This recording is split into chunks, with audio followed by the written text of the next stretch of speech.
Et pour nous donner plus de précisions, nous avons le plaisir d'avoir en ligne Son Excellence, Madame l'ambassadrice Wafa Bassim, l'ex-adjointe du ministre des Affaires étrangères et membre de la Commission des droits de l'homme aux Nations Unies. Madame l'ambassadrice, bonsoir et bienvenue avec nous. Bonsoir. Madame l'ambassadrice, l'adhésion de l'Égypte au BRICS a été autorisée ou a été acceptée à partir de 2024. Et il faut dire que l'Égypte a beaucoup d'atouts pour se joindre ou lui favorisant de se joindre à ce bloc. Quels sont les atouts de l'Égypte?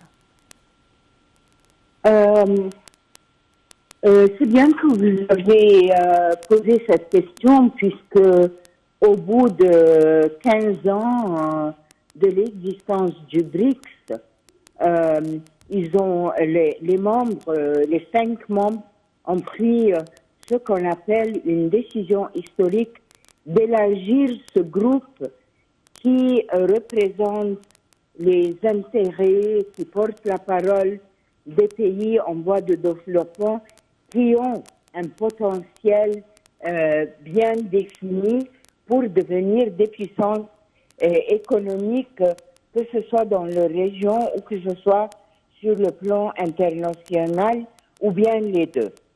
Et l'acceptation ou l'invitation de l'Égypte avec 5 autres pays, dont 2 autres pays arabes et 2 autres pays africains et un autre pays africain,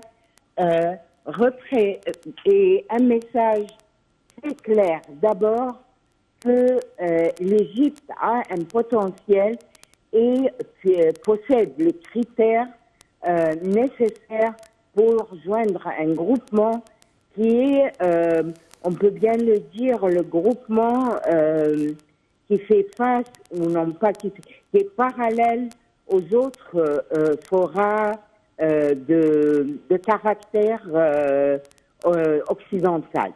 Ce groupement du BRICS a pour intérêt, comme on le voit dans les différentes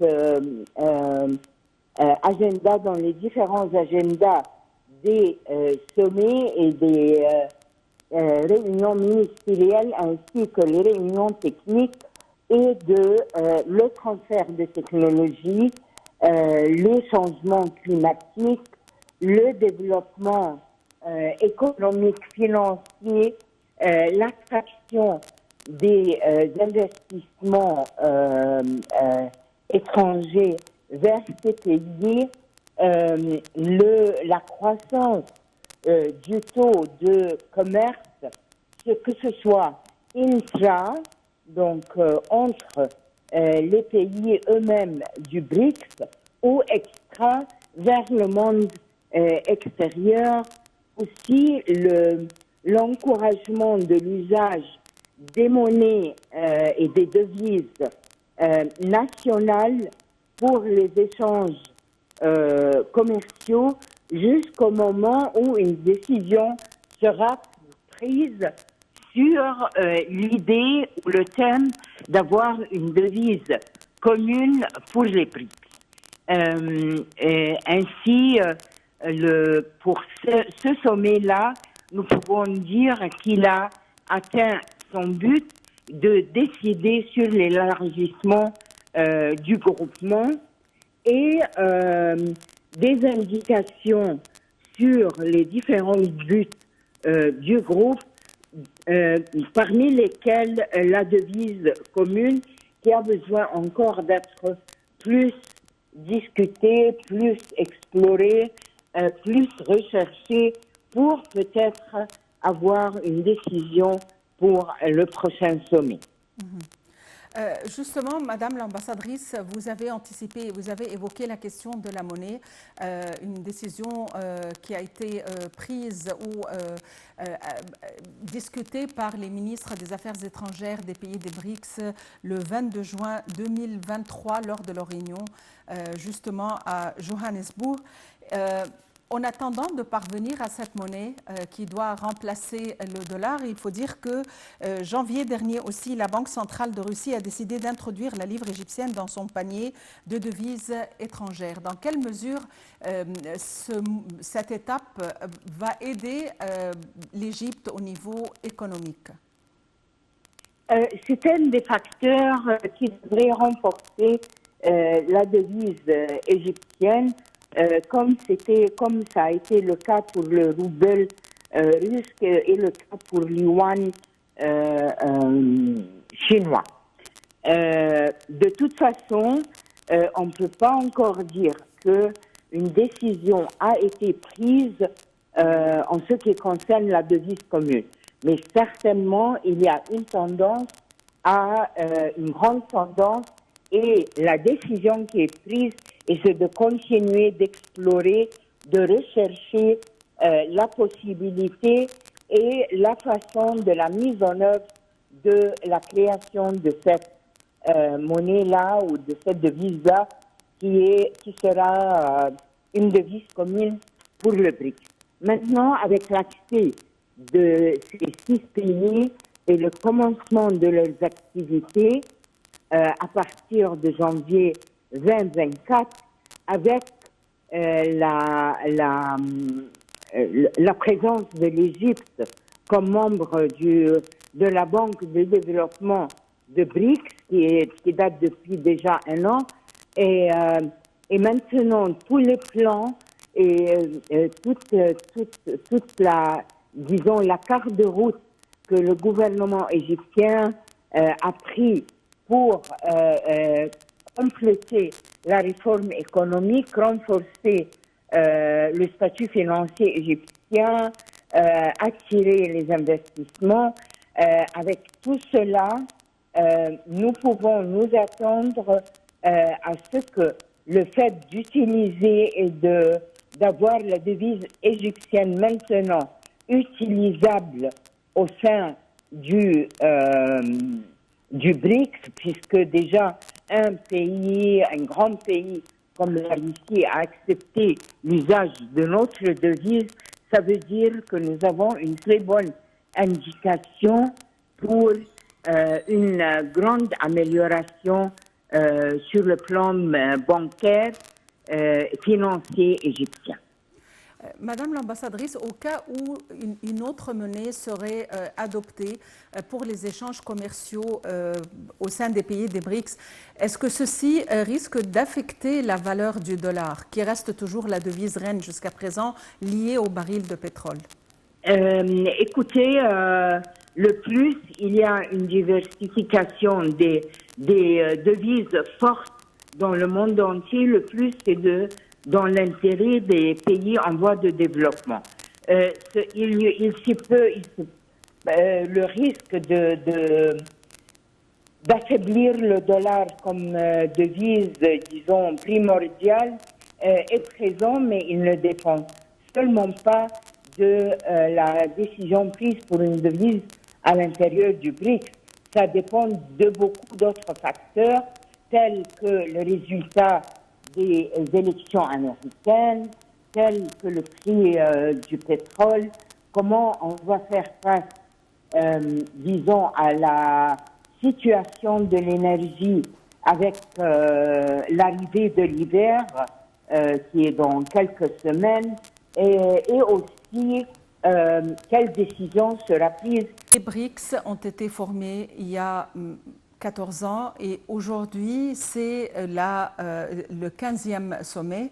Les BRICS ont été formés en 2009 et créés par des pays géographiquement distants et sans lien historique.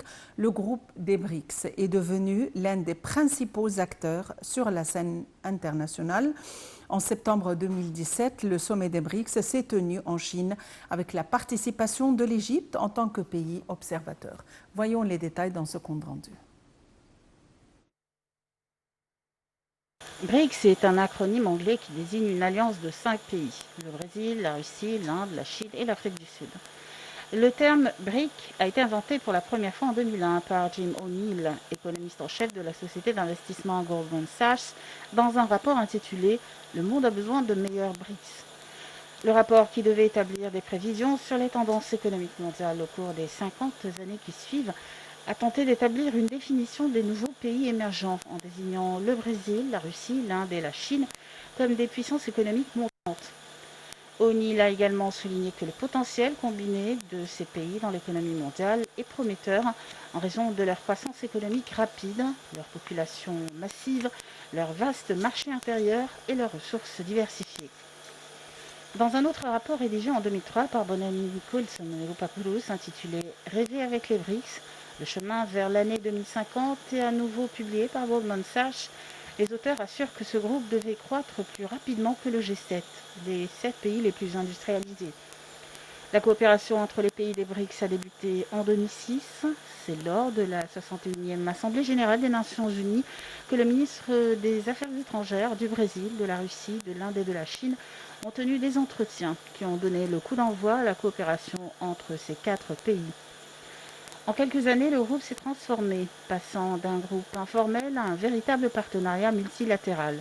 En juin 2009, le premier sommet des BRICS se tient à Ekaterinbourg, l'un des centres industriels de la Russie, réunissant les chefs d'État des 4 pays. À la fin de cette rencontre, les pays des BRICS publient une déclaration conjointe affirmant leur volonté de mettre en place un monde multipolaire. Un an après, le deuxième sommet a eu lieu le 16 avril 2010 à Brasilia, au Brésil. Les sommets des BRICS sont devenus annuels après l'adhésion officielle de l'Afrique du Sud en 2011. Le troisième sommet des BRICS a eu lieu à Sanya, en Chine. C'est surtout à partir de 2011, avec la tenue régulière de sommets et l'entrée de l'Afrique du Sud, que les BRICS sont devenus un groupe officiel. Les 3 piliers de la coopération pour les BRICS sont la politique et la sécurité, l'économie et la finance, la culture et les relations interpersonnelles. Le groupe des BRICS n'a ni secrétariat ni charte interne. Depuis sa création, le pays qui préside le groupe organise le sommet annuel sur son territoire. Les BRICS ont aussi créé d'autres opportunités de rencontres et de coopération institutionnalisées, telles que les conférences ministérielles, les conférences de représentants de la société nationale, celles des chambres de commerce, des institutions de recherche et des dirigeants de la jeunesse.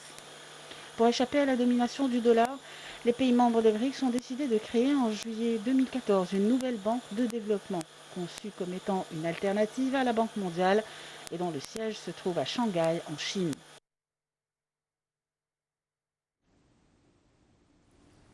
Devenir membre d'un bloc économique qui représente environ 40% de la population mondiale et plus de 15% du PIB mondial peut être un vrai atout pour l'Égypte, qui importe ses besoins essentiels en céréales, en équipements industriels et même en technologie des pays membres des BRICS. Son adhésion à ce groupe lui permettra de couvrir ses besoins vitaux directement auprès des pays producteurs et à des prix raisonnables, d'autant plus que l'Égypte est prête à devenir un centre de réserve pour les céréales, à renforcer ses relations avec les pays des BRICS et coopérer étroitement de manière à profiter de son emplacement géographique au carrefour de 3 continents pour contribuer au développement du commerce entre le groupe des BRICS et le restant du monde. Merci de nous avoir suivis. Fin de cette édition spéciale couvrant le 15e sommet des BRICS tenu du 21 au 24 à Johannesburg. Merci et à la prochaine.